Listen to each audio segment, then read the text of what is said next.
वो चावल की पोटली वितरण कर दी। अब सुदामा जी को भगवान भोजन करा करके, स्नान करा करके, सबसे नृत्य करा करके विदा कर रहे हैं। सुख संपत्ति से भर गया सुदामा जी का घर। निज देखो मेरी संग रज कर जाना, मित देखो रज मेरी समाना, तिथि विलोकत पातक भारी,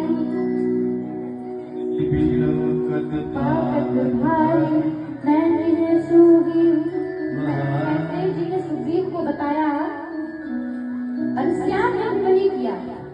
ऐसे वो सुदामा जो संसार की दृष्टि में दीन कहे जाते हैं, जैसे श्याम की द्वारिका खड़ी, वैसे ही अब सुदामा खड़ी हुई। ये जो सुदामा जी की कथा है, जब सुदामा जी वहां से निकले तो द्वारपालों ने देखा भगवान के नाम से सब कुछ है, कृष्ण के नाम से।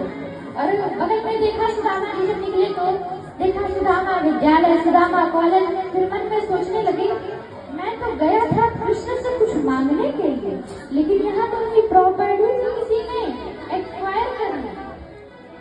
उसी समय सुशीला जी महल के झरोखे से देखा कि सुदामा जी तो बाहर खड़े हैं।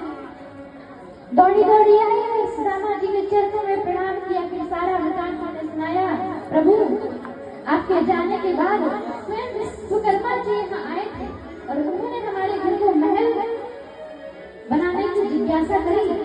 हमने उनसे प्रार्थना किया, हमारे स्वामी की इच्छा यही है, जब तक इस नगर का घर घर महल नहीं होता तब तक हमें सुख की प्राप्ति नहीं होती। तब उनकी कृपा से पूरा नगर महल के रूप में परिणत हो गया। सुदामा जी ने देखा सुशीला भी युवती हो गई है। सुदामा जी का हाथ पकड़ करके सुशीला जी महल में ले जाती हैं और महल में पहुंचने के बाद पति पत्नी अंदर में देखा, आश्चर्यचकित रहे। क्यों? क्योंकि भगवान श्री कृष्ण ने कहा, अरे सुदामा, रथ पे तो हमारे जैसे देहाती सवार होकर के चलते हैं। सुदामा जी मन में सोचे कि कृष्ण जी, मैं वैसे ही गया और वैसे ही आ गया। तो भगवान श्री कृष्ण ने कहा, अरे सुदामा, रथ पे तो मेरे जैसे देहाती सवार होकर के चलते हैं।